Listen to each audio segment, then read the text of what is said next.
What's going on, golf addicts? It's the Tour Junkies podcast for the WGC Dell Match Play and the Corrales Puntacana. We're going to preview some DraftKings. We're going to talk about your brackets. Going to be a good show tonight. I'm your host, David Barnett. I got my boy Pat Perry with me. It's going to be a fun night. As always, we're presented by our friends at Fantasy National, the one-stop shop for all the stats, everything you need relating to the PGA Tour. Relating to the Korn Ferry Tour, anything you need. You got recent form, you got course history, you got lineup optimizers, you got ownership projections for DFS. They got head-to-head matchup tools. This week, Moose has gone in and done something special over there at Fantasy National, and he's got your lineup builder and optimizer set up to where you can make sure you get certain people from certain pods in the WGC, so you don't have all these dead lineups. It'll help you get more people through the bracket, which you really need to make sure you do. That's key. So head over to fantasynational.com/TJ. That's how you get your bonus. Fantasynational.com/TJ. Sorry, not bonus. Your percentage off. 20% off your membership, weekly, annually, monthly, whatever you want. And as you change your plan, the 20% stays with you.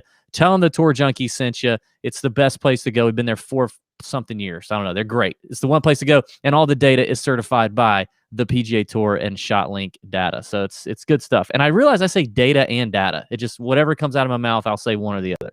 I don't know what that means, but I'll say all kinds of things. Yeah, that's what I'll do. So, Pat, it's going to be a good one tonight, buddy. We've got our Nut Hut winner from last week from the Honda, and that is Camel 07. Won the Nut Hut Listener League last week, so props to him. He's going to get a spot in the finals and a chance to win a trip to Augusta or Savannah, play some golf with us. And Scott Nielsen won segment 2, because that's another way you can make it to the final. You can win a week, or you can score more, enough points to win a segment. And Scott Nielsen won segment 2, so both of you gentlemen will now be in the finals this coming summer for the Nut Hut Listener League. That's good stuff. That's going to be a lot of fun. Pat, we had a massive week. The Honda Classic. We were both on Matt Jones, the Australian winner, the journeyman, winning his second PGA Tour event. First one in like 7 years, I guess, by 5 shots at 12 under. Shot the course record 9 under, 61 on Thursday. And I saw PGA Tour players say that may have been the best round in PGA Tour history. Well, there was a few years ago when the field at the Players' Championship was absolutely terrible, and Ken Duke shot like a ridiculous round, and he was like, I think he like gained 10 strokes on the field, and I think Matt Jones was very close to that on Thursday. I don't think it was quite that much, but it was and if you like watching Matt Jones not only Sunday but throughout that tournament, how has he only won one other time on tour? I mean, the guy is an incredible. He was like just hitting this like controlled draw, like whenever he wanted to, just low draw and like putting it where, I mean, he controlled his ball better than anything I've seen in quite some time. And so it's pretty amazing that he's only won one time, but it was a great win for us. I mean, 70-1. He was on DB's Big Balls betting card. He was also on Pat's Not That Anyone Really Cares betting card at 70-1. It's the first time I believe that's happened, Pat. I think it's the first time we've had the same guy on the betting cards there, and it was just huge. I didn't see a whole lot of people winning the Matt Jones ticket, but we had it, and it was great to have a real comfy day on Sunday. It wasn't like a big sweat. It was kind of comfy. Yeah. Oh, it was so much fun. I mean, I was sweating it a little bit, Friday and Saturday, but Sunday it was so refreshing to just not have to worry about it. Just cash at. I mean, all the other players made it easy too. I mean, Wise was like 4 jacking putts and doing whatever, and everybody was just sort of falling by the wayside, except for Brandon Hagee. He had a great round on Sunday. So and a few others, but I like easy stuff like that. Now, it was not easy for me. DraftKings last week was not easy for me. Do you talked about the Nut Hut winner? Mm-hmm. I like to enter the Nut Hut contest. Oh, good. And other than the guy in the Nut Hut contest who forgot to enter his lineup and got a 0, I finished right ahead of him. Right ahead of him in the Nut Hut League. So, hey, so you got to do what I do and don't enter that, so you can keep all your pride, just in case you have a week like that. Well, I also, I told you guys last week, the Honda has got some magic for us. It's got some magic for me a couple years ago, hitting the Keith Mitchell bet and having a really good DFS week. But also, I was first round leader. And Vegas first round leader. You're right. But also, I was on like a 6-week in a row losing streak with my monkey knife fight props. But last week, that ended with Sung J M and Lee Westwood not hitting the birdie number. So I'm back on the winning ways on Monkey Knife Fight, and I'm excited about that as well. By the way, if you want to sign up for Monkey Knife Fight, boy, do we have a promo for you. You get 2 free months in the Nut Hut. 2 free months in the Nut Hut, okay? Hit that now. You got the Masters, you got the PGA, 2 free months in the Nut Hut. If you go to playmkf.com/Nut Hut, that is playmkf.com/Nut Hut. You're going to sign up for Monkey Knife Fight. You got to make a deposit. Then you have to play at least $10 in real money on Monkey Knife Fight. Once you play the $10 game, Monkey Knife Fight will notify us. It might take a day, might take 2 days. We will get the notification for Monkey Knife Fight. We will send you an email with all your instructions on how to sign up for the Nut Hut, and the 2 months free will be baked into that, and you can come see what the Nut Hut is all about. It's one of the best places on the internet. I'll just tell you that. It's fantastic. We have Nut Hut friends. We have Nut Hut family. And we've got Caddy John Rathouse, who's in the Nut Hut, giving weekly caddy insight and caddy advice. In fact, John, pulling for him this week. He's in the Dominican Republic for the Corrales Puntacana, caddying for Nate Lashley. He was on Lashley's bag last week. And John's in there contributing to the Nut Hut, telling the people what the courses are doing, what the course is like. So head over to playmkf.com/Nut Hut. Take advantage of that offer. Join Monkey Knife Fight. It's legal in 38 states, so chances are you're good. It's a fun way to bet on golf and do something a little different. It's not quite DraftKings, but it's not quite your typical sports book stuff. It's a lot of fun. So Monkey Knife Fight's where it's at, but really fun to have another huge Honda year. There's just something magical about it, and I'm really excited about it. You know what else happened for me last week, Pat? Is Adam Scott, my man. Adam Scott finishes T13, and all he had to do was finish T13. I just didn't negotiate well. Obviously, I didn't negotiate well enough. I mean, did DB call Adam Scott, or did DB call Adam Scott? I mean, it just sucks to be so right so much during the Honda week. I don't know. It was incredible. It was a backdoor T13. It was fun to watch. Backdoor. It was as backdoor as they get. He birdied his last hole to get in there. Well, a lot of people birdie the last hole. A lot of people birdie the par 5 18th. But it is an easy birdie hole. But I mean, in the morning, Pat's tweeting me talking crap about Adam Scott, and then by the evening, I'm screenshotting Pat's text, not tweet. Pat's texting me about it. And so, Pat, why don't you lost a bet last week, so why don't you tell the listeners what's happened and get that ball rolling before we go much further? Well, first off, what's happening is now that I've lost like 3 in a row, I'm very skittish on the whole betting thing. So it's going to be hard to get me in on a bet unless I'm not doing any more of these place finish ones for a while. Like, it's going to have to be something different. I don't feel like I'm negotiating well enough with these. Okay. Well, you need to think about that. We won't do one this week, but you need to think about that.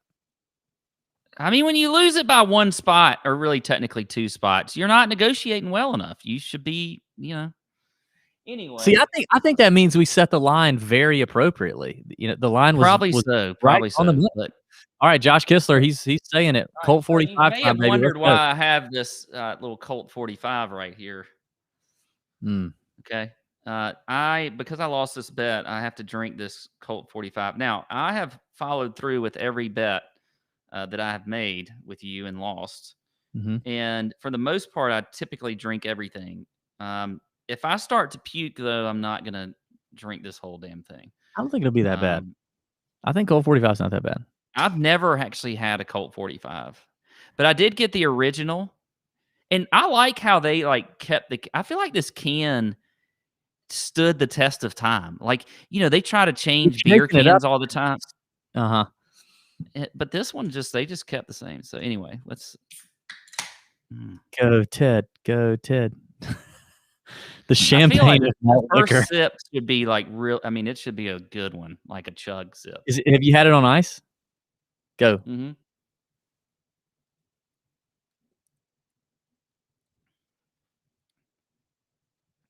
And the verdict? Oh, okay. He's got a taste. He's got a taste for Colt 45.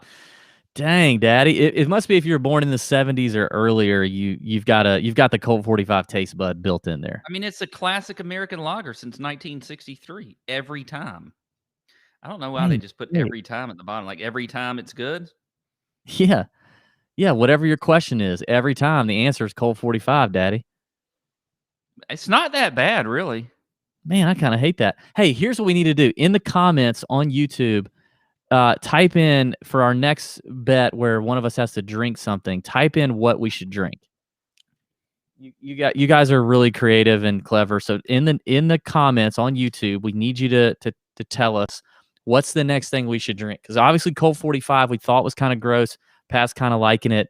That's kind of disturbing. But in the YouTube comments, tell us what the next beverage needs to be. We need ideas. So do that. I'm going to finish this thing, I feel like. I hope so. If you're watching live, we appreciate you watching live. Hit the thumbs up, hit the subscribe if you're not already, and wait to comment till after. Now, of course, you can be active in the live chat for sure, but then also comment after because the comments help the algorithm. So help us out. That's what you can do to help us out.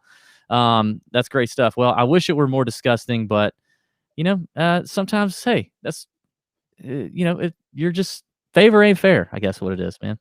Good stuff.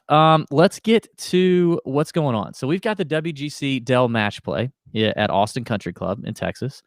We've also got the alternate field event, Corrales Puntacana in the Dominican, which the last time that was played was in the fall, which Pat hit Hudson Swafford at 100-1 first round leader. And then yours truly had Hudson Swafford in the betting card at 150-1 outright. We hit both that week for the Punta Cana Corrales. That was a fantastic week. So here's what we're going to do. We're going to walk through the WGC bracket. We're going to talk bracket. We're going to look at the bracket, maybe throw in a couple DraftKings thoughts here and there, but not too bad. We're not going to spend a lot of time on the DraftKings stuff for WGC. And then we're going to go into the DraftKings picks for the Punta Cana. And then we're going to have a separate show. If you've not already listened to that, the separate show is going to be the betting content, betting the WGC and betting the Corrales Punta Cana. So that's how we're going to work it. I remember this, Pat, about the 2019 and 2018 and 2017 and 2016 WGC from Austin. The match play is I did not enjoy playing it on DraftKings. I definitely enjoyed betting it more. In fact, we hit Kisner in 2019 when he won at 80-1. I enjoyed betting it more. I enjoyed betting the groups and filling out the brackets and betting outrights a lot more so than I did DraftKings. A lot of volatility there. You can be really screwed because the favorites don't always come out of these groups. And if you don't get it right, just like March Madness, you're cooked on DFS. What do you think? What's your exposure going to look like when it comes to WGC DraftKings stuff? Not a whole lot. I mean, most of the contests though this week are in the WGC, so I think it does make sense. Who knows though? Maybe like playing this format, like all of a sudden it'll, since it's new and everything, maybe I'll just like morph into a good DraftKings player. I don't know, but anyway, I would rather just like kind of live bet this event. I think this is another one like last week, like where you can kind of get into after if you see a few matches and see how some of these guys are playing, maybe get a guy at a good number. If you think he's going to win the group after his first couple matches or whatever, I think that could be pretty cool. But other than that, I don't know. This is going to be a light week in general for me. It's just, I'm kind of gearing up for Masters. So right now, yeah, that's a good thing to think about too. Is kind of save that bankroll a little bit on DraftKings for Masters. By the way, David Speaks in the YouTube chat says we should get a Nut Hut bracket contest going. Well, guess what, David Speaks, our boy AC, I like to call him the Nut Hut Butler. He doesn't like that, but I like to call him the Nut Hut Butler. AC has set up just that, a Nut Hut WGC bracket, and the winner of that bracket challenge is going to get a free year in the Nut Hut. 1 free year in the Nut Hut for whoever takes down the WGC Nut Hut bracket. So check that out. It's going to be a lot of fun. Thank you to AC for putting that together. If you need instructions, it's in the Nut Hut, and AC can help you out. It's probably in a pinned message as well. So yeah, it is. I saw it earlier. Boom. Okay. Let's get into these golf courses. Let's talk just the Austin Country Club first. Let's talk WGC first. Yeah, so the Austin Country Club this week for the WGC, it is a par 71 Pete Dye design. It's playing just over 7,100 yards, so not a very big course as far as length is concerned, which is why you've seen guys like, a Kiz or somebody like that play pretty well here. It is one, though, that you got to, it's pretty wide off the tee. There's a lot of area to hit to, unlike some Pete Dye courses like you see at Hilton Head and things like that. But you definitely got to give yourselves good angles into these greens. There's a lot of slope. A lot of the guys, if there's one word that they describe this course, it's tricky. There's a lot of slope around this golf course. The wind can pop up in different areas that they may not be used to, or it just comes out of nowhere. So I think that's important. But you do still have to hit these fairways to be pretty aggressive. But, again, I think you got to putt extremely well on these greens that are Bermuda greens, but they're overseeded with POA, which you typically get this time of year because it's, it's been cold and the Bermuda's dormant and things like that. But look, when I'm looking at this course, the course is fine, whatever. It's a great course. It's very hard. There's some water hazards and things that you can hit in off the tee that you got to avoid. But when I'm looking at picking players, I'm looking at those Bulldogs, those aggressive players, the guys that are good match play players. That's what I'm looking for this week, okay? It's not necessarily just course fit, because match play is such a different animal. I mean, it's just so different when you're going one-on-one versus when you're playing against the field. So I'm not, that concerned with how this course is playing. Yes, I do want to know how it sets up. And I want to know what, if it fits a certain player type, but that doesn't matter. If this course fits, Kiz, or let's say it doesn't fit Kiz, but he's still going against a guy that's a great course fit, I'm still probably going to go with Kiz because the guy's just a great match play player. I mean, he finished second here the year before he won, so it's not like, you really can put that much on the course for a match play. I don't know. What do you think? Yeah, I agree. I mean, I think this is it's a unique week. There's definitely, I think it's good to understand the course a little bit. I think the biggest thing to think through is that it's a Pete Dye design. And we know Pete Dye designs tend to be a certain way, and we know certain players tend to gravitate more towards that. So in a tiebreaker scenario, you're having a tough time deciding between a couple guys in a group. You could use that to your advantage. I mean, other than that, from stats, statistics-wise, I looked at off the tee, strokes gained off the tee, strokes gained approach. I looked at birdie or better. Birdie or better's gained on Fantasy National. Just because, I mean, in match play too, you understand that, like, make a bunch of birdies. You can also make a bunch of doubles, and you're still okay. But it's hard to beat a guy making 6-7 birdies in a round in match play. That's tough to do.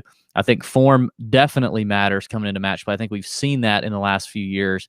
The guys coming into a decent amount of form, also matters. So I agree. I think the match play stuff is a thing. And I think just like your March Madness bracket, there are going to be upsets. Like you cannot go down this bracket and look at chalk. You gotta pick about half of these. I'm looking at about half of these brackets and thinking there's no way. So basically what I did first is I kind of went through and said, who are the favorites that I just can't get off of? Like I'm going to play them. I can't not play them. And I circled those first, and then kind of worked through and found some groups where it was easier for me to fade the favorite, than others. So you got to understand that as well.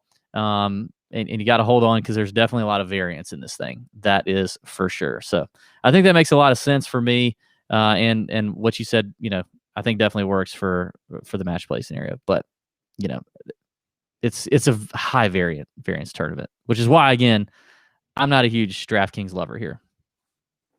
But anyway, what I am a lover of is new wine, Pat.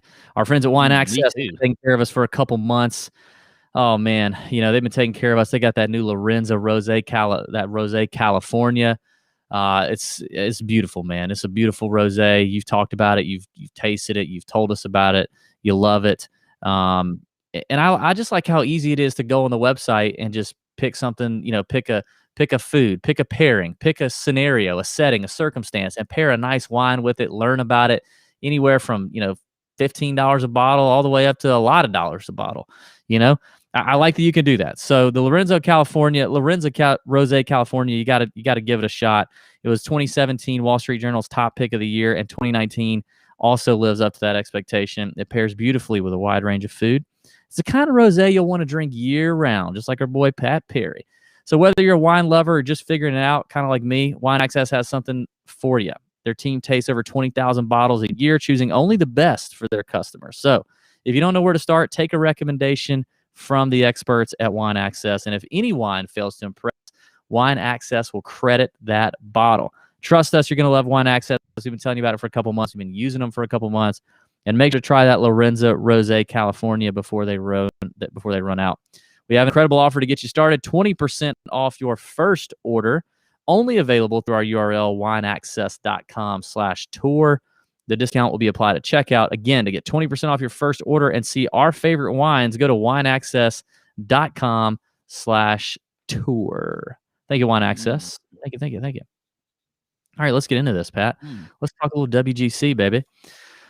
Let's go by these groups, and I kind of want to let's just work through them. You know what I mean? Like, let's talk about if you got a clear favorite, if you like them in DraftKings, if you think they're worth taking a stab at in DraftKings, you can. But I don't want to get real hooked up on the DraftKings thing. I just want to talk through the brackets here. I think that's what matters the most here. So let's start at the top here, top left. DJ's bracket is what we'll call it. You got DJ, Kevin Na, Robbie McIntyre, and Adam Long in the first in Group 1. So you got DJ, Kevin Na, Rob McIntyre, Bobby Mack, and Adam Long. DJ's your winner here in 2017. Kevin Na, pretty good match player. Pat, I think this is he beat for somebody last in 2019 that was a pretty low seed, I think. Yep, Justin Rose, maybe. Yes, Rose was like the number 2 seed. Okay. Yeah. I tried to get on the Kevin Na thing. I mean, of course, we just saw Kevin Na withdraw from the Players' Championship because something happened. Could have been his god-awful round, but to me, this one was a pretty clear-cut favorite here. I don't know how you don't play DJ here, and I don't think you try to get cute either. Yeah, this bracket for me, I mean, DJ is just by far the one. I mean, there's nothing with any of these guys that makes me want to even try it. No, I don't want to do it. So no. I'm with you. DJ's the one. And I do think in terms of DraftKings strategy, I found myself having a lot of favorites up top and then a lot of value guys that I think could definitely come out of the group stage, get to the round of 16 and possibly even the quarterfinals. So I think I'm going to be, for the limited DraftKings stuff that I'm going to do, I'll probably end up having a lot of studs and duds, if you will. So DJ at 11.5, I'm willing to go there on DraftKings, especially because I feel like it's a really strong chance he comes out of this group. In fact, Data Golf has some cool stuff, some percentages, some odds of winning, of reaching a certain round. And DJ is a 42% chance of getting out of this group, which is one of the highest. I think it's actually the highest percentage chance. So it makes a lot of sense. I don't think you really need to overthink this one. But, if you believe Kevin Na's healthy, if you believe Kevin Na's, decent match play record could hit, if you believe DJ, who's kind of been a little flat at times here lately, you could look at that route, but I just wouldn't. All right, the next group in that section is Group 16. The 16 seed, Sung J M, Victor Perez, Mark Leishman, and Russell Henley. What do you think about this group? This is a tough one. This one's a little tougher. Yeah, this is an interesting group. Sung J, obviously the favorite. But I still think almost anybody can come out of this group. I really do.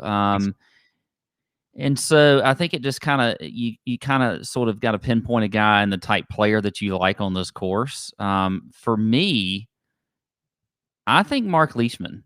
We talk about the wins, the Texas wins that we might get here. He's obviously a guy that's used to playing in the wind from where he's from in Australia.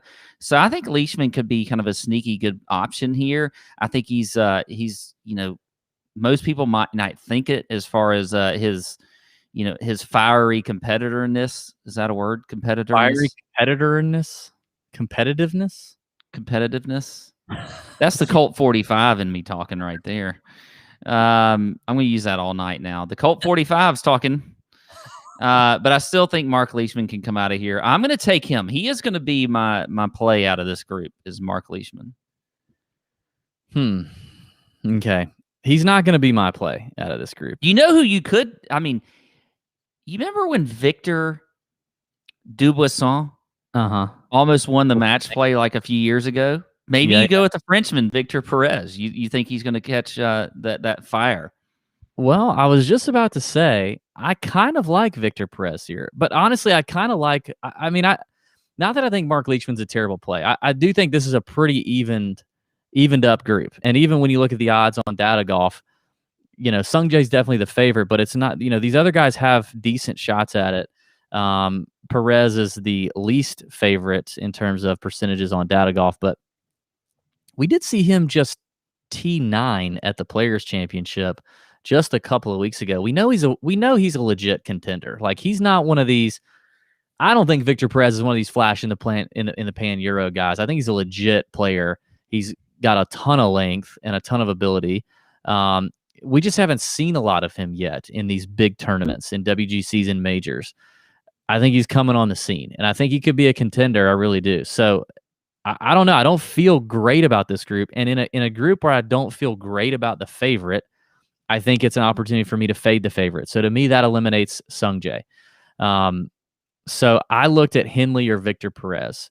Now I think Henley's playing. I mean, Henley's hitting the ball well. He played well last week. I don't know. I can't decide how. I definitely think Henley's a good option on DraftKings. You get a lot of savings with him at 7,500. As good as he's hitting the ball, I think he's an option on DraftKings to save some money and possibly come out of that group stage. But I think I'm waffling right now between Perez and Henley, and I don't know that I'm committed to making a call at the moment. So, but I think this group is very open, is what I'm saying. AC's asking who's the 2021 beer garden. So Lucas Beauregard or whatever. Remember when he eliminated Tiger a few years back? I think it was. So I think Perez could be that guy. I think he's got the chops. And he's not going to eliminating Sung Jae and Leishman and Henley isn't quite Tiger, but if he got to the round against DJ, who knows? He's a talented player. If he knocked off DJ, that'd be pretty huge. All right, in the next group, which is Group 9, Webb Simpson is your top seed, Paul Casey, Mackenzie Hughes, and Taylor Gooch. Gooch, the Texas boy, young guy playing in his first match play. To me, I love where Paul Casey's game is at right now. I can't quit Paul Casey at the moment. I've been riding that British man for weeks now, and I think I'm going to keep riding him as much as I like Webb. And Webb does just fine on Pete Dye Designs. I don't know. I love Casey. I'm going to give an edge to the Euro who, you talk about match play being a thing that, being good in match play can definitely outweigh talent. I mean, haven't we seen that the last, however many Ryder Cups for the most part outside of 2016? We were at the 2018 and 2016 Ryder Cup. The 2018 Ryder Cup, we had just boatloads more talent than those guys and got absolutely laughed out of Le Golf National. So the match play thing is definitely real. You can't ignore it. But to me, I'm taking Paul Casey here. I think this is a good one, and I like the value for Casey again on DraftKings in the what's he, $8,900. I like that range. I'll take Casey. Well, I don't mind Casey, but for me, I am a huge fan of Webb Simpson in this group. I think he is a great option there. I like the price too at 9,100 on DraftKings. Look, you mentioned Le Golf National. Who was the only player that actually played extremely well on that course? It was Webb, and he is a great match play player. Obviously, he's the favorite here, so I am. But I'm still going to take him anyway, and I think that I think he's got a good chance to go pretty far in this tournament. Actually, I like the number as far as the betting odds on him. So I'm going to stick with that. I'm going to go with Webb out of this group. Fun fact too: Casey in the last 5 years has made it to the top 16 3 of the last 5 years. good match play record here at Austin. Yeah, I mean that's going to be interesting with Webb and Casey. I think both those two, I think, are clear favorites, obviously, in this group. So when they play each other, it'll be a huge match. Just two very kind people. You know what I mean? I just feel like they're both. I mean, we know Webb for sure. I feel like Paul Casey is too. Just two really nice guys duking it out at Austin Country Club for the WGC. So exciting. No, okay. All right, Tyrrell Hatton is his group. The group 8. I can't read. Yep, Tyrrell Hatton, Lee Westwood, Sergio Garcia, Matt Wallace. This is an interesting one. This is how I kind of came about this one because it wasn't an automatic pick for me here. I was debating. Matt Wallace burned me last week. I don't know what he's so inconsistent. He's just very inconsistent to me. So he was quickly out.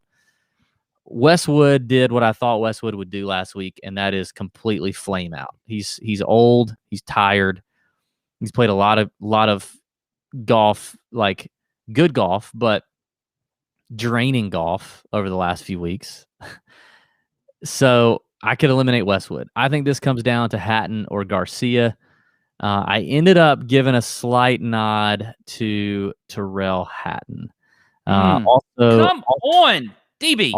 Let's get a little bit crazy here. All right, we're talking about this. I'm going to. But not here. And probably not the next group. But yeah, I gotta give the edge to Hatton. And I also love him at 8,600 for on DraftKings at that price. I think that's a good value here. T17 here last year. Now listen, Sergio's got all the record in match play for sure. And we'll talk about it in the sportsbook side, but looking at the sportsbook numbers, I think there's maybe a slightly different approach here. But if I'm filling out a bracket, I think I'm going to go ahead and go with Hatton here. But because the putting, it's just so frustrating. Terrible. It's so frustrating. For Sergio, yes. You have to putt. Yes, that's what I'm saying. You have to make putts. You got to make putts on top of guys to apply pressure. You got to make the putts when they've made them on top of you to keep the momentum going and to not fall off the track. And it's just so bad. I don't want to put a guy putting with his eyes closed, winning the group stage, because if you miss it, that whole side of your thing is done. So I just feel like Hatton's the way to go there. I think that's the play. Well, I think Hatton's probably the smartest play here, but I'm going to go with Garcia. I think, and maybe you just get Garcia in that match play format, and all of a sudden he starts dropping putts on top of you. You know, we used to have a big horseshoe tournament Masters week in Augusta. Okay. And if you rung a horseshoe on top of somebody that did it right in front of you, we called it shitting on their lawn. And I feel like Sergio Garcia can shit on people's lawn this week is what I think could happen. And he's just going to be knocking putts on top of other putts. And so I'm going with Garcia. I know it's going to frustrate you with the putter, but I think he's going to putt well this week. Look, he lives in Texas now. Okay. He lives in Austin, doesn't he? I'm pretty sure he lives in Austin. Yeah. I could be wrong. Yeah. So I know he's got a lot of experience on this course. So I like Garcia here, and I'll go with him out of this bracket. He's going to be shitting on people's lawn. Oh. Explicit lyrics, by the way. That's what you put on the podcast after you put it. We don't have lyrics, but okay. I just like to say that. Let's go to the next group here. You've got it. Colt 45. 5 seed, Bryson DeChambeau, Tommy Fleetwood, our boy, Siwoo Kim, God bless his soul, and Antoine Rosner, who made like a 60-something foot putt bomb, to win on the European Tour a couple weeks ago. Snuck in at the 58th world ranking spot, so props to him. So what are you going to do here? I'm going Siwoo. Woo! Siwoo! Shaking that ass. Siwoo! Shaking that ass. Shaking that ass. I forgot how to drop for that. Yes. I like Siwoo here. Yeah, look, we've seen good form, and there's some money in this thing. He's like what, 1 point guy? 1.8 or so to the winner. Siwoo just seems like a guy that is, and he's just gonna. F with Bryson all day. I can't wait for the Bryson Siwoo match. I don't know why, but that just seems like it's going to be so entertaining to me. It is so funny because we have not talked about this, but that's literally the only thing I base my pick on. It was quickly down to Bryson and Siwoo. And you know what? Maybe we'll get accused of being Siwoo homers, but right off the bat, I started thinking, okay, hey, Pete Dye, check, Siwoo there. WGC means big money, big points, all that kind of stuff. Siwoo, maybe he'll care. He won't want to go home quickly. So check there. And then third and final, I just said, I did the same thing. In my mind, I created this narrative of Siwoo just wanting to just totally with Bryson, and just shove it right up his tailpipe and just uttering, Korean things, mean, hateful things to Bryson under his breath about all the bullshit that he does and just wanting to put it on him. And I've kind of felt like this rising up in me, like Siwoo's gonna be a man of the people. He's gonna take care of business for us. You know what I mean? He's gonna see Bryson's NFT announcement today and just be like, what I'm about to embarrass this freaking guy, and he's just gonna do it. So I did the same thing. I circled Siwoo, even though I think Bryson should be and clearly is the favorite here. I'm going Siwoo. There's an upset. It's a 13 beating a 5 or whatever, March Madness. That's what it is, and I'm here for it. So yeah, I'll go Siwoo here as well. Total agreement. Heard it here first. Now the next group in this, Tony Finau, Jason Kokrak, Will Zalatoris, and Dylan Fratelli. I can't make up my mind. I literally can't make up my mind. I don't know. I don't know what to do. I think I want to go Kokrak or Zalatoris. You've got Fratelli, the Texas guy, but I still went to UT. I still think I'm out on him. This is Finau, Kokrak, and Zalatoris. To me, this is a pretty strong group here. This is a pretty strong group, top to bottom. There's, Fratelli's your weak man. Finau to me seems pretty weak. He's played good in Paris. Remember, he played okay in Paris. Yeah, he did, but I don't know. I don't know. I think I like the value on Kokrak and Zalatoris on DK. I'm thinking Zalatoris. Okay, he's in his first match play event. Another big spot for the young man. He's had a break. Finally he's got a break from golf for a week. He didn't play last week at the Honda. I'm thinking that's got to be good for him. I don't know, man. I think I'm gonna lean. Let me see. I don't know what I'm gonna lean. So you don't have a pick? Yeah, I think I'm gonna go with Zalatoris. Oh, okay. Yeah, I don't know.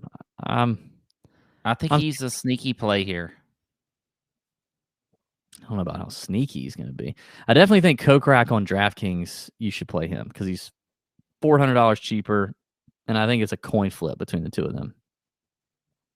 So maybe I'll play Kokrak in DraftKings and look at Zalatoris for my bracket. Maybe that's what I'm thinking. But I'm definitely torn between those two. That's for sure. Okay, so I'm not real conclusive there. The next group is headed up by Victor Hovland, Abraham Ancer, Texas guy there, Bernd Wiesberger, and Kevin Streelman. For me, this is pretty simple, and it's Victor Hovland. I don't know why. I mean, I get Abraham Ancer, good Pete Dye player, Texas guy, all that kind of stuff, but Victor Hovland is far and away a better player. 90 times out of 100, Victor Hovland beats Abraham Ancer.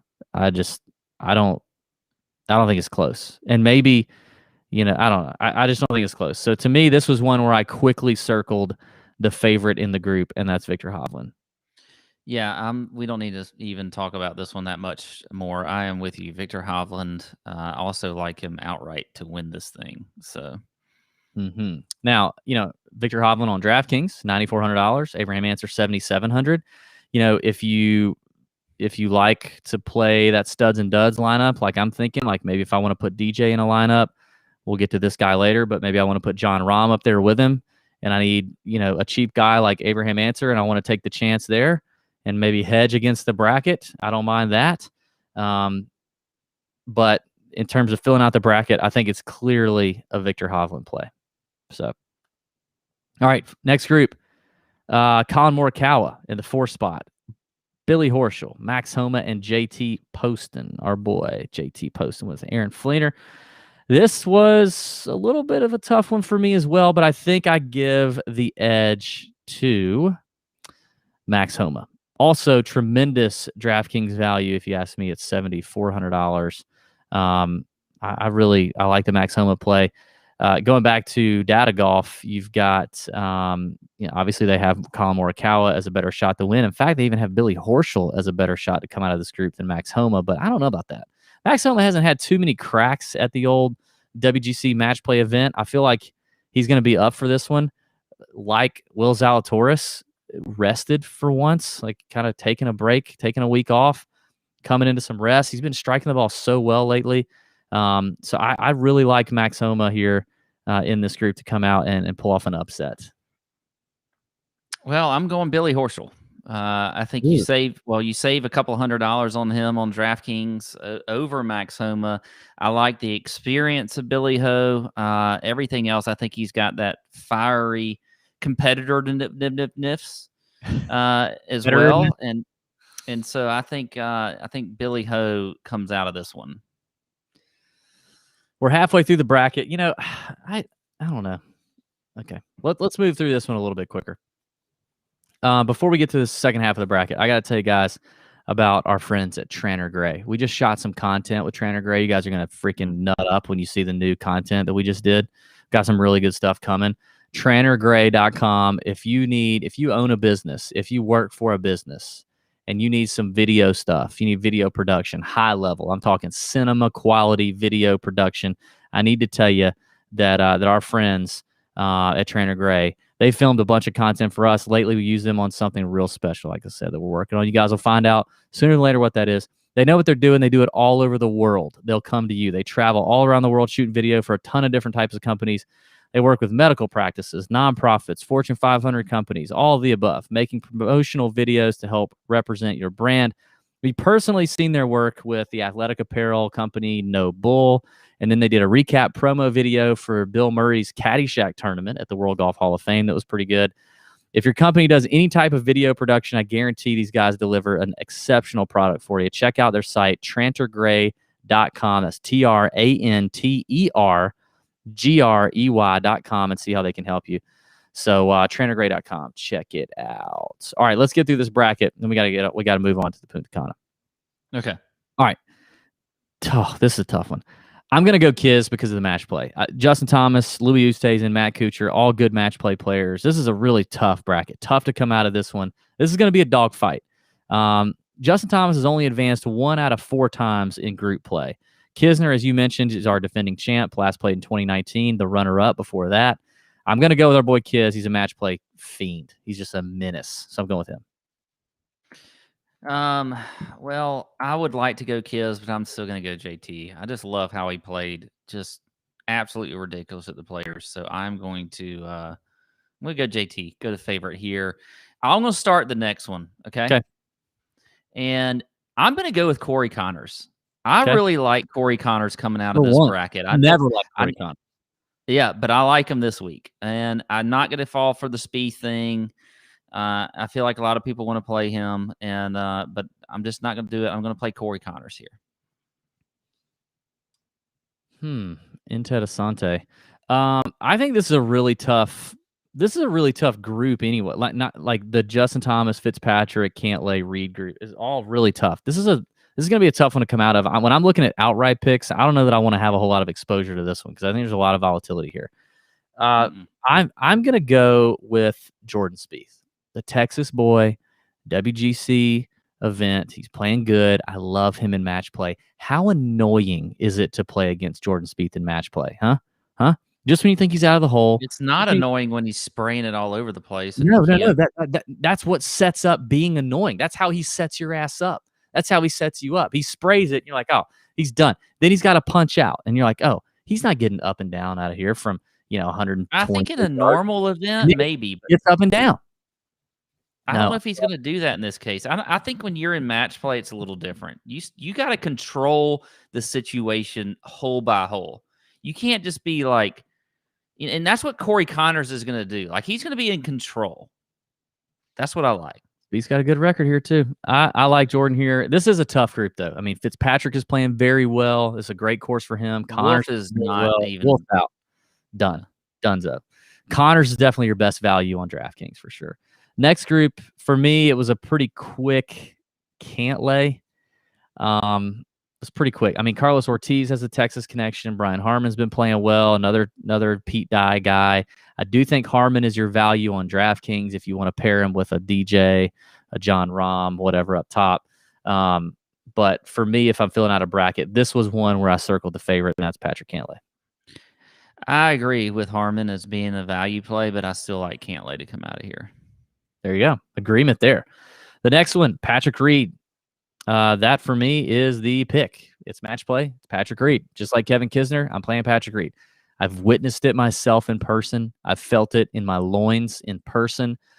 Give me Patrick Reed against, I know Joaquin Niemann's a stud. Not a lot of experience, though, in terms of match play. I'm not believing Seabass to take down these boys. Bubba's form is whack, even though he's a winner here. I'm a Patrick Reed, Texas boy, all day long. Yeah, I'm with you on Reed. I'm all about him. I like him as an outright to win this thing, too. So how could I not take him to win this group? So with you on Patrick Reed. All right, what you got for the next group? Xander Schauffele, Scotty Scheffler, Jason Day, and Andy Sullivan. Scheffler. Going Scotty Scheffler out of this group. And I know this is a tough group to call because I'd like X and I like Day. And Sullivan's got some experience as well from a Ryder Cup standpoint. But I think that Scheffler, I'm going with the Texas guy. I like his odds, too, to win this thing. So I think he's good value also. So I'm going to go with Scheffler there. Well, I'll take Jason Day. I'll take the two-time winner. I'll take the match play, the best record in this group in match play, Jason Day. I'll take him to come out of here. The next one, I'm not taking Rory. I'll tell you that right now. Watch Rory win the whole freaking thing. Yeah, he'll find something this week. I actually felt like this was tougher than I thought. This was tough between Cam Smith and Lanto Griffin. I know I'm a big Lanto guy, but Lanto's done well for me. I'm gonna go with Cam Smith on the bracket. I definitely think Lanto is an enticing DraftKings play at 6,900. He's played well in tough events with strong fields repeatedly. The irons are great. I think he'll be hungry, but I'm going to lean Cam Smith in terms of coming out of the pool or coming out of the group play. Yeah, I'm with you on Cam Smith. I think Cam Smith is a play here. I think he's got a great game for this course, and I also think that when was the last time we saw him? Was it? I guess it was the Players. Players, yeah. Mm-hmm. But he didn't. Was he on TV all that much at the Players? Did he do anything? He finished T17. I don't remember him being on TV very much. He finished T17. He was T11 at WGC Mexico, 4th at the Genesis. I mean, he's been playing great. The reason I asked about whether or not he's been on TV is just what the mullet is looking like, because that can be the mullet. The mullet game can be intimidating. Like if it's really out there right now, like that could add a hole. That could be one hole victory.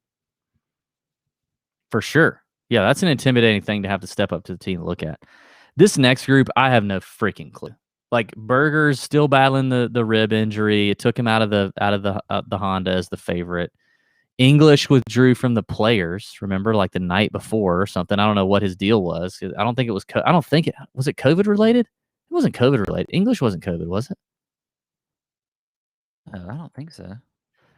Then you got Brendan Todd, Eric Van Rooyen. I don't know, man. I don't know what to do here. I think I want to lean English because maybe it's the devil I don't know versus the devil I do. I don't know why he withdrew from the Players. I know Daniel Berger's got a rib injury. He talked about it after the Players. Withdrew from the PGA or from the Honda National or Honda Classic. What the PGA National Honda Classic? So I guess I'll go English, but I'm gonna wait and see on this one. I'm gonna wait and see. Get a little. By the way, we should mention the WGC starts on Wednesday, not Thursday. Wednesday, not Thursday. Corrales Punta Cana starts on Thursday. WGC on Wednesday. It's a good week for golf. So have some exposure to both tournaments and have a great week. But I don't know what to do here. Do you know? Yeah, I do know. I'm going to go with Brendan Todd. I can't hate you because I don't know what these other two guys are doing. So I think Eric Van Rooyen actually could be a little bit sneaky too. He could be like that high seed that everyone freaks out because he won a group. But this group is, I don't know, with like you said, Berger injury, all that kind of shit. I'm not. Anybody can win here. Just like throw a dart at this group, but hope it doesn't hit Berger because I don't know if that's. All right, final group. This was pretty quick for me. It's Jon Rahm. I do think Lowry presents some value, maybe in the betting markets. We'll talk about that in our betting show. But for me, this is Jon Rahm, and it's not that close. Runner-up in 2017 when DJ won.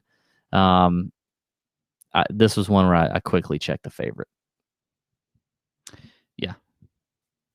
Same. Let me say this. I actually no. No, because now that I look at it, I think Ryan Palmer is going to come out of this group. He's a Texas. I really do. He's a Texas. Not just that. I feel like I'm going with a lot of Texas guys, but Ryan Palmer has been very solid this year. I mean, and he's just like the kind of guy that has that demeanor to me that could, like if he and Rahm are playing each other and they're the ones to win the group, like I feel like Rahm's going to get all frustrated and whatever else, and Palmer could just, he has that kind of, sort of whatever. They're boys too. Remember they won the Zurich Classic together. That's how Palmer kept his card because Rahm put him on the and won the Zurich. That's right. And then Palmer's had a resurgence. Listen, I'm always a sucker for Ryan Palmer. I don't know what we're doing. You're picking Ryan Palmer and Cory Connors. What the hell is going on? Yeah. Anyway, I don't. Right. I mean, it's hard to pick against Rahm in this group, but I do think Palmer has a very good shot to win it. All right, that's the WGC match play. Listen, again, we're just not big fans of the playing DraftKings here. I'm not going to advise you to blow a lot of your bankroll on it. Way more interested in betting it. Unlike Pat, I'm actually more interested in betting it before it gets started. I mean, definitely there's some live action to be had, but I like betting it beforehand, betting the groups, betting outrights. That's going to be a good time. We'll cover that at the betting show. Let's do the Corrales Puntacana real quick for DraftKings. Let's talk through that. Let's make this snappy, Patrick. Oh, I gotta do the course. Hit it real quick. I mean, we just covered this a few months ago. Yeah, Corrales Golf Club. It's almost 7,700 yards, par 72.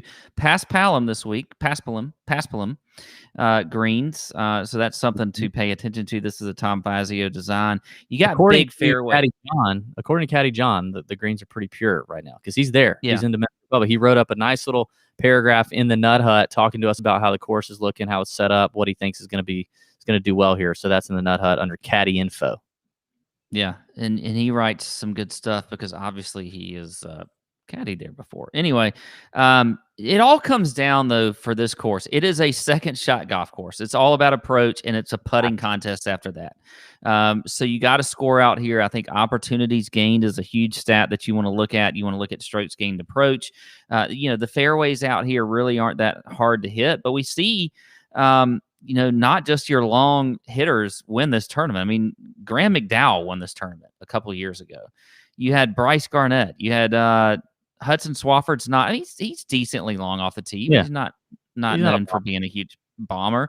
And then when this was a web.com event or Corn Ferry, whatever you want to say, in 17 and 16, Nate Lashley won in 2017. Dominic Bazzelli won in 2016. So a lot of different players can win out here. Like I said, this is all about approach. It's all about, staying out of trouble because there is some trouble on this course. And then it's a putting contest. So you got to be able to make some birdies on this course. And then the wind can kick up and all that kind of stuff. And we'll see there. And you can never forget about the Devil's Elbow. The last 3 holes on this course. El Lodo Diablo. I think that's what they said. El Lodo Diablo. The Devil's Elbow. Anyway, 132 players in the field. T65 and ties will make the cut. And that's it. That's all I've got. Let's get it, Daddy. I like that. Devil's elbow. I'm looking at strokes gained off the tee, strokes gained approach, DraftKings points scored, and putting. Yeah, putting. Just putting in general, because there's not a whole lot of past Palom samples, so I just want a little bit of putting. But anyway, I think the main thing is past Palom or past Palom? I don't know. I think one of the main things is form. I want guys coming in here hot, ready to make a bunch of birdies. This is going to be a birdie fest. That's what I want. So let's get started. DraftKings, 9K and above range, 3 GPPs and a fade. I'm going to start at the bottom. I'm going to ride the hot hand with Sam Ryder at 9K. I like the value with him, given how good he's played. We just saw him kind of get himself into contention on, what was that, on Sunday. Ended up finishing T8 at the Honda.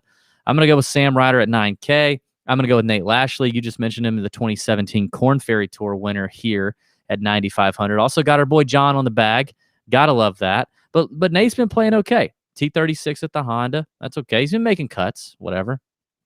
We like that for Nate Lashley. Finished fourth just in the fall. Finished fourth in the fall. So I like Nate Lashley at 9,500. And then I'm going to pay up for our boy. Where the hell is Charlie Hoffman? Where the hell is Charlie Hoffman? Where the hell is Charlie Hoffman? He's 10-2. He's 10-2. He's 10-2. He's 10-2. Anyway, checks a box, all the boxes. I'm going with Charlie Hoffman. Give it to me. Wow. And my fade is going to be Brendan Hagee. I get that he had a great week, but he doesn't have them often. He's wildly inconsistent at 9,200. Don't like the price. Don't like the value. No, thank you.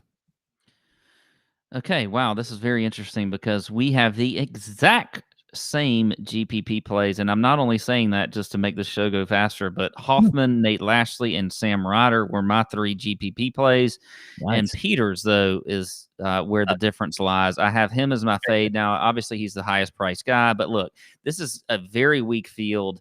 There are a ton of players that you can play in tournaments on GPPs, and why pay 11-1 for Peters when you have a ton of guys that you could play here? So I'm just going to fade Peters. That's probably an easy one, but there you go. Do you want me to start the 8K? Yep, because I go ahead. will.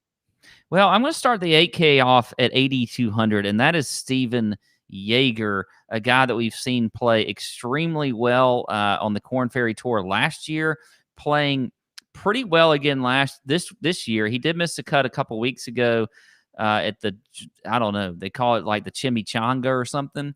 But last week he did finish well, and he finished top 5. He did have a win last year.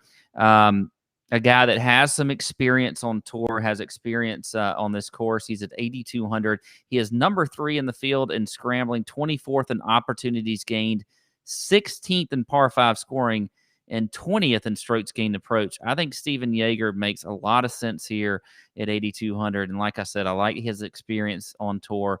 And then I'm going to drop down below that, and a guy that we saw finish well last week, and that's Chase Seifer at 8,000. I like him there. Checks the box in approach, also in opportunities gained. So I think that's a good play there. And then my fade's going to be Luke List. Is Luke List even a good golfer anymore?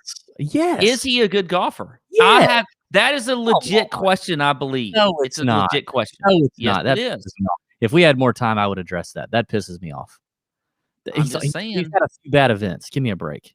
He just won a Korn Ferry Tour event a year ago. And he's also missed 3 out of his last 4. Is he? Let me rephrase that. Is he a good golfer recently? No. That's the answer. All right, I'm totally with you on Chase Seifert. I had him written down. Love the 3rd place finish at the Honda. Love that he gained 8 strokes on approach at the Honda. That's really attractive. 15th at the Puerto Rico, a similar event, similar layout, resort course, windy, coastal. Love that. 12th at the Amex a few weeks ago. Like, he's shown that he's got top 10, top 15 upside at a strong PGA Tour event. So how much better is this going to be? Now, I do think in terms of GPPs, he's probably going to be highly owned. That's a good value at 8,000. You may have to find a pivot there, but I like it.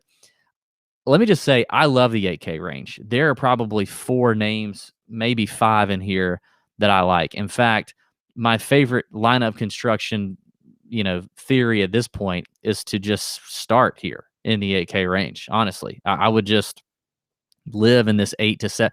I don't like a lot of the 6K. I literally have one name in the 6K that I might consider playing. I don't even love the bottom half of the 7K. So like the 8,900 to 7,500 is my sweet spot here. And I think I think the ownership's going to be diluted enough that you can do that. So that's my favorite. But if I got to pick another favorite here in this range, I'm going to go with Taco Supreme, Will Gordon. God, he kills me every time I play him, but he's making cuts on the PGA Tour, okay? He's played here before. He missed the cut here last year, but whatever. He's been playing better lately. He concerns me a little bit, but geez, he's 4th in DraftKings points scored. He makes a ton of birdies, hits it forever. I'm going to go with Will Gordon. My fade's going to be Rafa Cabrera-Bello, who sucks. Now, you talk about somebody who's not a good golfer anymore. I guarantee you Luke List has had better finishes in the last 6 months than Rafa Cabrera-Bello, and I haven't looked at it, but I'm just telling you I think that's the case. So I don't know. I'm out on European Tour. If you bring in European Tour, I bet that's not true. I think Rafa No, not. You can't sit there and say that you don't think this field is has some strength at a European Tour event. Oh, yeah. No, this field for sure. But I'm saying compared to what they've both been playing, if Luke doesn't play on the European Tour, he plays exclusively on the PGA Tour. In PGA Tour events in the last 6 months, I guarantee you'd rather have Luke List and Rafa Cabrera-Bello. I guarantee you that. I disagree with that. When was the last good thing that Luke List did? And don't tell me he won a Corn Ferry event. God, dude, you're pissing me off with this Luke List hate. I mean, I don't know, a top 10 at the Farmers, a 10th place finish at the Farmers, an 8th at this very event in September, okay? A 10th at Jack's Place at Memorial, and then your win at the Corn Ferry Tour in June, okay? So, I mean, all that is better than anything I'm going to find if I click on Rafa's name. I'm quite positive. Let me click on Rafa's name just to go ahead and finish you off here. Let me see. No top 10s. Let me see how far I have to go to find a top 10 on the PGA Tour. Oh, the Arnold Palmer Invitational in 2019 years of our Lord, 2 years ago. So 2 years ago, Rafa had his last top 10 on the PGA Tour. Case closed. Moving on to he finished 4th in Abu Dhabi. That was a good European Tour event. It is. Okay. It was, yes. Okay, 7K range. Let's go. Who you got? You just like Luke List because he lives in Augusta and he's a member of your club. That's the only reason you like him. When has he ever won you money? That's what I want to know. When has Luke List won anybody any fucking money? Oh, no, he's lost me a ton. I've lost more money on Luke List than I can't even tell you. Okay, well, let's just go by that. And let's take the stats out of it and say, tell me when Luke List has ever won you money. Put it in the comments because it's never happened for me. All right, so we can go by that stat if we want to. His wife is also hot. Okay. Anyway, going to the 7K range. Cold 45's coming out. I may or may not have known that the Luke List talk was going to trigger everybody, but that's sometimes what you got to do. Okay. Anyway, I'm going to start with Tyler Mccumber at 7,900. He finished 2nd here before, and look, the guy can make a ton of birdies. Tyler Mccumber, 7,900. You just love Tyler Mccumber because you loved his dad back in the 70s or whenever. No, you can't copy my stick. Mccumber. You love Mark Mccumber. You think Mark Mccumber hung the sun, moon, and stars, and you watched him duel it out with Craig Perry one day, and he got you a little hard in the middle, and now all of a sudden you like his offspring and Tyler Mccumber, so you want to bet Tyler Mccumber all the time? When is Tyler? No, I want to bet Tyler Mccumber because Tyler Mccumber makes a ton of birdies. He's aggressive as hell. Luke List makes a ton of birdies. Luke List is $1,000 more in DraftKings than Tyler Mccumber is.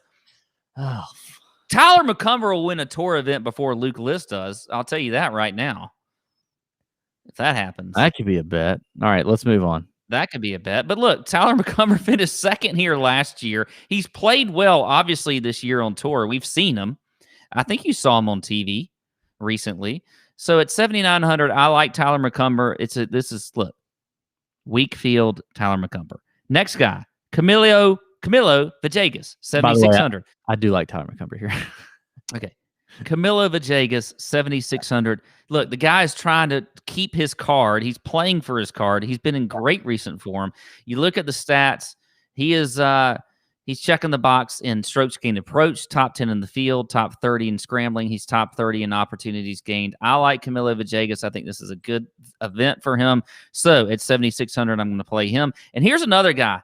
Now, you're not going to like this play, and I think nobody ever looks at this guy, and he doesn't check any boxes other than he's a good scrambler. But the guy is just making cuts, and he just always seems to piss me off because he's somewhere like around the first round lead or something like that, and he's making cuts like crazy. And that's Scott Harrington at 7,600. I'm going to play him. I'm going to play him at 7,600. And then you know who I'm going to fade? I'm going to fade Joel Damon because Joel Damon is lost right now. Joel Damon is lost. Even his caddy Gino is posting Twitter pics of back in the day when he had to carry a frying pan that had some kind of electric burner under it so he could make some chicken quesadillas with rotisserie chicken from the Food Lion.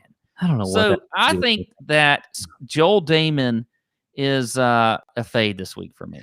I don't think you fade Joel Damon until we tell you to fade Joel Damon, and I'm not telling you to. Pat is telling you to, but I'm not telling you to. I'm not telling you to play him yet. But this has nothing to do with Joel and Gino, who I love. If you're watching, lost. I love you. Well, Joel is not lost. Joel is one who chooses. Joel just has to flip the switch. That's all that has to happen. He just has to flip the switch. He's got all the talent. He's got it. He could win this thing. He's just got to flip the switch. I'm not doing that yet. All right. The three names I had were Mccumber. Definitely agree with you there. I'm going to play JB Holmes right after he pissed me off so bad. We were a hole and a half into the Honda, and he was causing Matt Jones to stumble, and I was so pissed. But I'm going to play JB Holmes. I mean, why not? The guy was in the final group on Sunday. Now, did he shoot a 70 million on Sunday? Yes. But, I mean, I think you play him.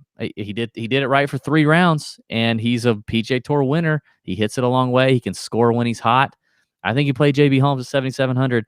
My final pick in this range, I think, is a great value. $7,200. Nobody's going to want to play him, I don't think, is Vincent Whaley. Very good player. T36 at the Honda, T15 at the Puerto Rico.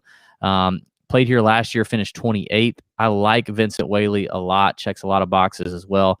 So I'm going to go with him at 7,200. My fade is my sweet, sweet prince. I hate to do it, but I got to fade the defending champ. $7,200 Hudson Swafford. He's not playing well. He's in Rafa Cabrera territory right now. He hadn't done much since the victory. As much as God, he's got a special place in my heart and always will. You got to avoid him. Finally, in the 6K range, I like one. No, let me give a sneaky play. I got to give one sneaky play because I just had to fit him in. Peter Uihlein at 7,800. A guy who's been playing very well on the Korn Ferry Tour lately, so I think he's a sneaky play here. Anyway, go ahead. Runner-up to Roberto Diaz just this past Sunday. I'm going to go. I got one play in the 6K. I told you I don't like this range at all. I'm going to go Ryan Brim. 6,900. Ryan Brim finished 33rd here last year, 35th a couple years ago. Ryan Brim hits the ball a long way and is very aggressive. Muy aggressivo is what Ryan Brim is. So he's a wild GPP flyer. Finished T11 at the Puerto Rico. Similar vibe here. He's going to score a lot. He's going to hit it a long way. He's going to be aggressive. If he can make it to the weekend, I think Ryan Brim offers you some nice DraftKings points and some upside there. Okay. Well, I just finished the Colt 45, and so now it's time for the Colt 45 6K section brought to you by Colt 45. And I'm going to start with Vaughn Taylor at 6,900. I like him only because he's an experienced player on tour, and he's in the freaking 6K range. But he's another guy that is, he's 4th in the field in opportunities gained. I think, he's a guy that can score, and he's not an exciting player at all. But if you look at a guy like Graham McDowell, who can win here a couple of years ago and out of nowhere, Vaughn Taylor can also do that. I like that at 6,900. And then, did you mention Satoshi Kadara? I mentioned one person. His name is Ryan Brim. That's it. That's all I mentioned. Okay. The fish. Ryan Brim is the fish. Satoshi Kadara I like at 6,800 as well. 13th in the field in approach, also top 30 in opportunities gained, and a guy that's been in pretty good recent form as well. You look at his last few events, he finished 36 at the Honda. He was T49 in Puerto Rico. That's not really that good. But other than that, he also has some good finishes here as well. No, he doesn't. He's never played here. Where was I looking at? Colt 45, the 6K range brought to you by Colt 45, 6K range. By 6 Colt 45. Oh, yeah.